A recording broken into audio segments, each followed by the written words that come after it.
Student, I am Mahfooz Alam, department of psychology, Karim city college, Mango campus. मैं आप सभी विद्यार्थियों का एक बार फिर से स्वागत करता हूं।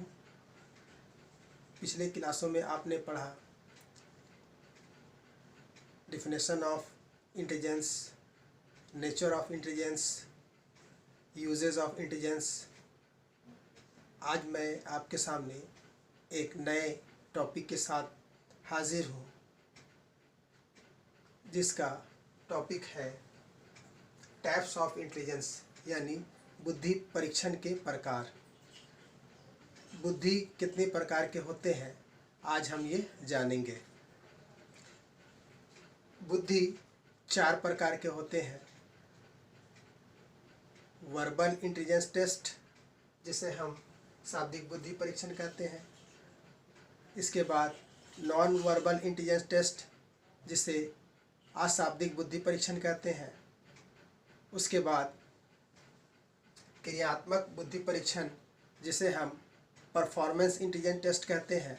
और उसके बाद चौथा हमारा जो है वो है अभाषाई बुद्धि परीक्षण, जिसे हम नॉन लैंग्वेज इंटेलिजेंस टेस्ट कहते हैं।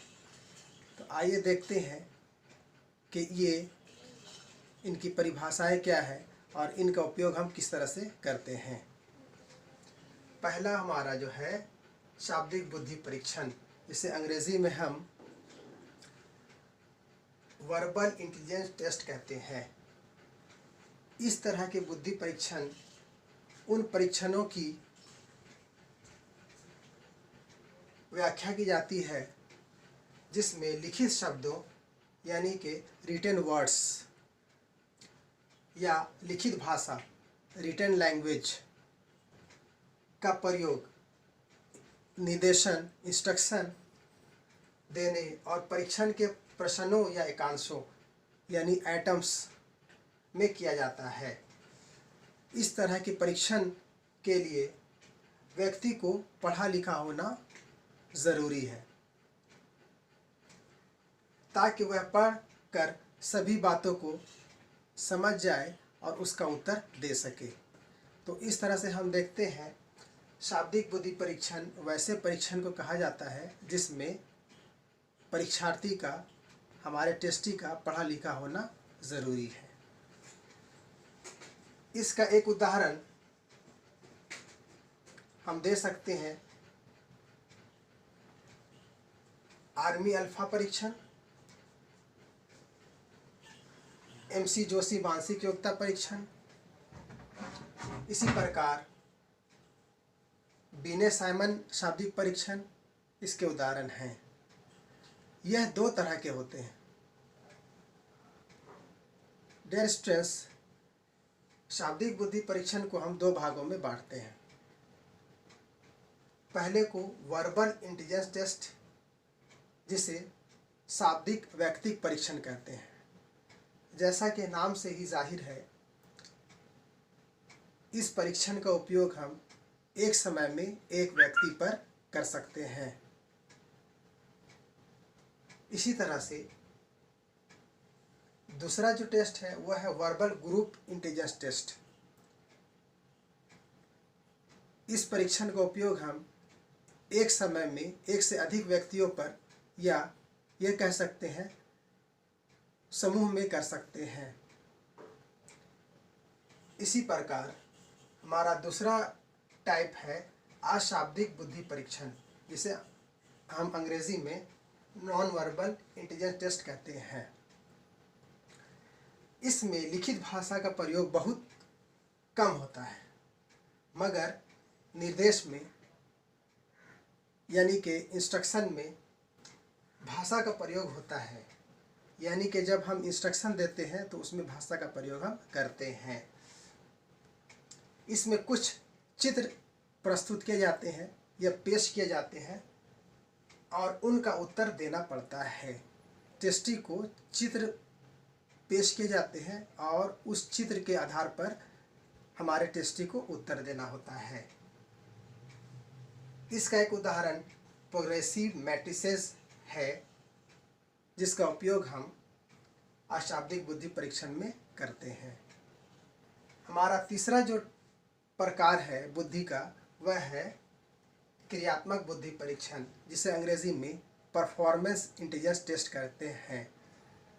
इस परीक्षण में परीक्षार्थी या टेस्टी को उनके सामने कुछ चीज़ें पेश की जाती हैं, कुछ वस्तुएं पेश की जाती हैं, जिनका जोड़ तोड़ करके, मैनिपुलेशन करके सही करना पड़ता है और उनका उत्तर देना पड़ता है। इसमें लगे समय और गलतियों के आधार पर परीक्षार्थी की बुद्धि की माप की जाती है। परफॉर्मेंस टेस्ट से हमें यह पता चलता है कि हमारे परीक्षार्थी के सामने, टेस्टी के सामने कुछ वस्तुएं प्रस्तुत की जाती हैं और उनका जोड़ तोड़ मैनिपुलेट करके हमारे टेस्टी को उसका उत्तर देना पड़ता है और उसमें लगे समय और एरर के आधार पर उसके बुद्धि की जांच की जाती है। इसका उदाहरण pass along test, block design test, cube construction test इसके अच्छे उदाहरण हैं।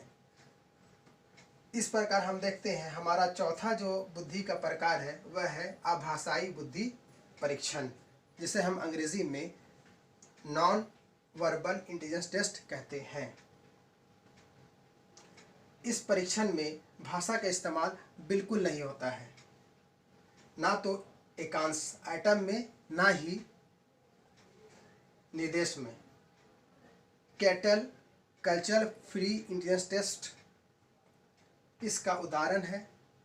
इसमें पढ़े लिखे के अलावा अनपढ़ और बच्चों की बुद्धि भी आसानी से मापी जा सकती है।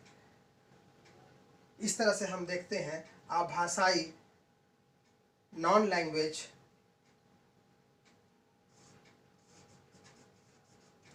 इंटेलिजेंस टेस्ट में भाषा का उपयोग या इस्तेमाल बिल्कुल नहीं होता। इसका इस्तेमाल हम बच्चों और अनपढ़ व्यक्तियों पर भी आसानी से कर सकते हैं। तो इस तरह से देखते हैं कि बुद्धि के जो प्रकार हैं इनमें अलग अलग व्यक्तियों की जांच आसानी से की जा सकती है। उम्मीद करता हूं कि आप बुद्धि के प्रकारों को अच्छी तरह से समझें। B continue in my next classes also. Thank you for hearing me.